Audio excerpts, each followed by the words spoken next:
All right, let's dive in. Today, we're focusing on one specific podcast episode, Embracing the Gift, Sexuality in a Christian Marriage. From The Sunshine Inside, right? Yeah, exactly. The sunshine inside.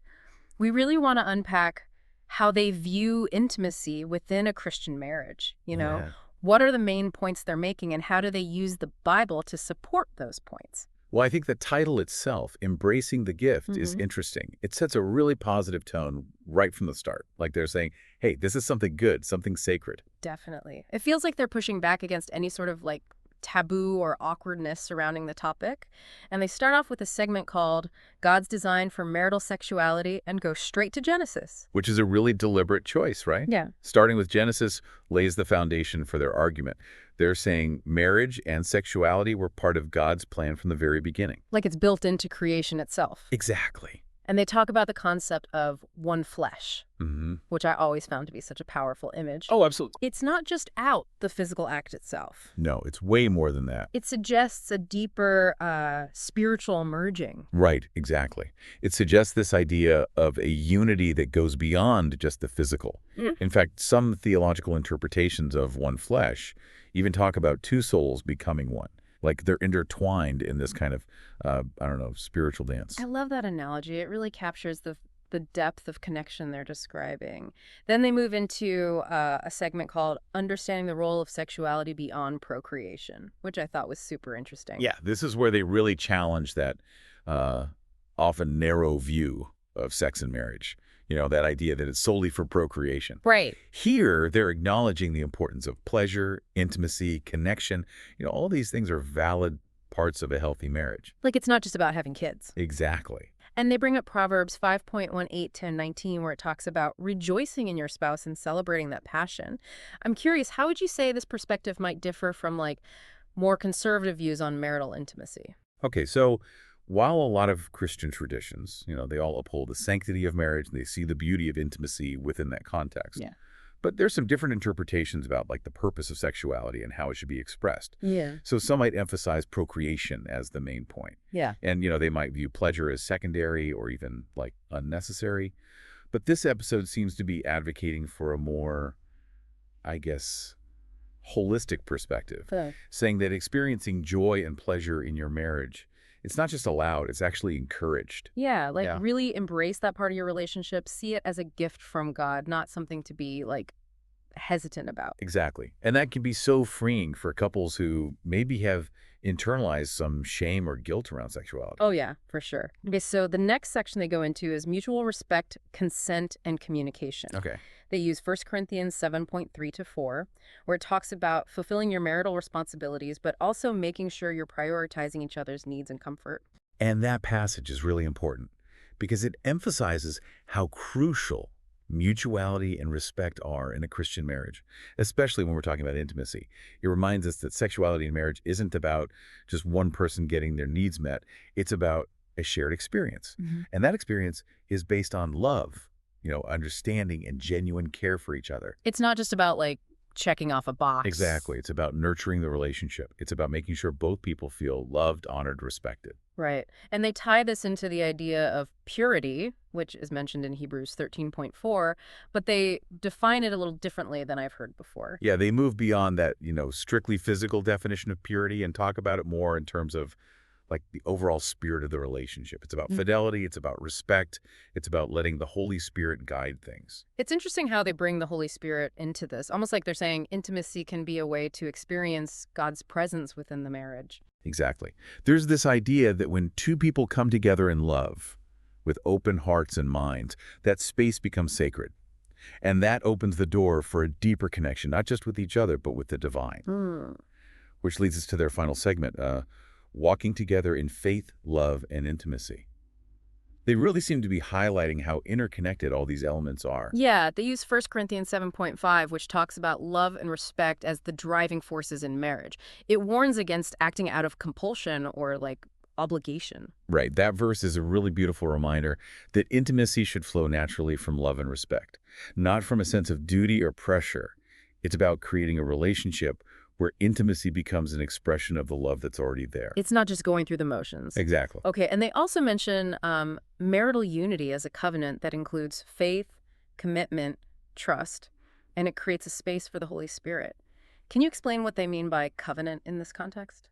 Oh, sure. So covenant is a really important concept in Christian theology. It goes beyond just a simple contract. It signifies a sacred and binding agreement, a promise made in the presence of God. Okay. So in marriage, this covenant means a lifelong commitment.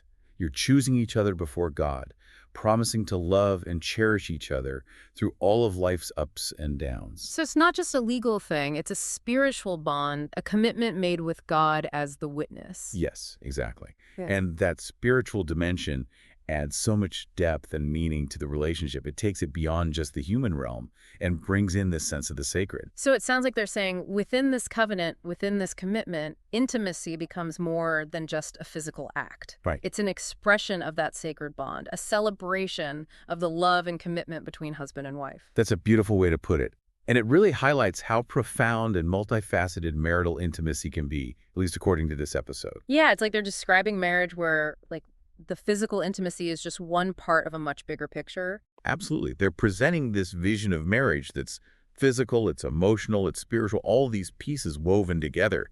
And they're saying, hey, if you approach intimacy with that mindset, it deepens your connection, strengthens the bond on all those different levels. It's really refreshing to hear them talk about sexuality within marriage so positively, especially because it can be like kind of a touchy subject. Oh, yeah, for sure. Yeah. I mean, we should acknowledge that there are different viewpoints within Christianity about sexuality, right? This episode gives us one perspective, but other interpretations might have different focuses. So even within the same faith, there can be different interpretations and approaches to intimacy. Absolutely.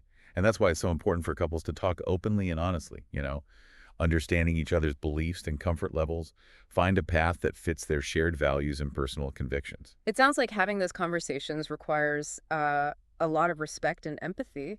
Definitely. Especially when you're dealing with such a personal and potentially sensitive topic.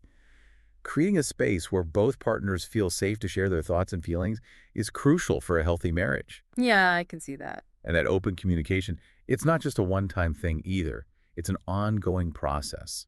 Checking in with each other, respecting boundaries, making sure both people feel heard and valued. That makes a lot of sense. It's like you're constantly building that communication and mutual respect. Exactly. Making sure both partners feel comfortable and fulfilled. And that emphasis on mutual respect and understanding, it really fits with the whole message of love and grace that we're seeing throughout this episode. They're saying approach intimacy not as a chore or like a list of rules, but as an opportunity to show love, to deepen that connection, and to celebrate the beauty of the marital bond. Yeah. I really appreciate how they've presented such a nuanced and thoughtful perspective on a topic that can get oversimplified or even distorted sometimes. They've really captured the depth and the richness of this part of marriage. And they've done it in a way that acknowledges the complexities, the challenges. Yeah. But also celebrates the beauty and the sacredness of intimacy within marriage. Definitely given us a lot to think about. Oh, yeah, for sure. Yeah. It reminds us that, continual exploration and conversation are so important for healthy relationships. Okay, before we wrap things up, I want to leave our listeners with something to think about. That's good. We've spent this whole time looking at one specific perspective on sexuality within a Christian marriage, just from this one podcast episode. Right. But there's a whole world of different interpretations within Christianity. Oh, absolutely. So what are some other viewpoints that might exist out there, in different denominations or theological frameworks? And how do those different perspectives shape how people understand and practice intimacy within their marriage? Those are really great questions. And I think it's an invitation to, dig a little deeper, explore how different Christian communities and individuals navigate these questions of faith, relationships, intimacy. It can be pretty fascinating. And even more important, it's a reminder to approach these conversations with humility, respect, a genuine desire to understand all the different viewpoints out there. I think that's a great point. Yeah. Because it's through those open dialogues, those thoughtful reflections, and that willingness to learn from each other that we can truly grow in our understanding of ourselves, our relationships, the sacredness of the human experience. It's all connected.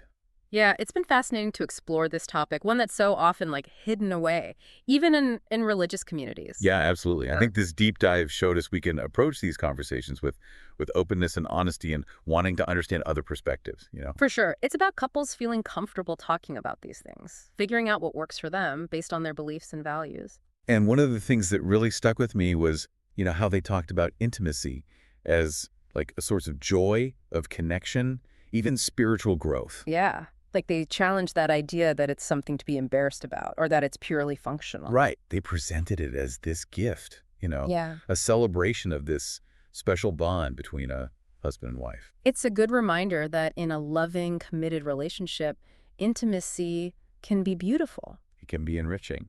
Deepen that connection, make the marriage stronger. And that's something we can all think about, right? Like, how can we create a culture of openness and respect in our own relationships, in our communities, so that we can have these important conversations? That's a great question to leave our listeners with. Thanks for joining us on this deep dive. We explored some complex but also beautiful aspects of intimacy within a Christian marriage. Hopefully, it's given you some things to think about, maybe even spark some good conversations. Until next time.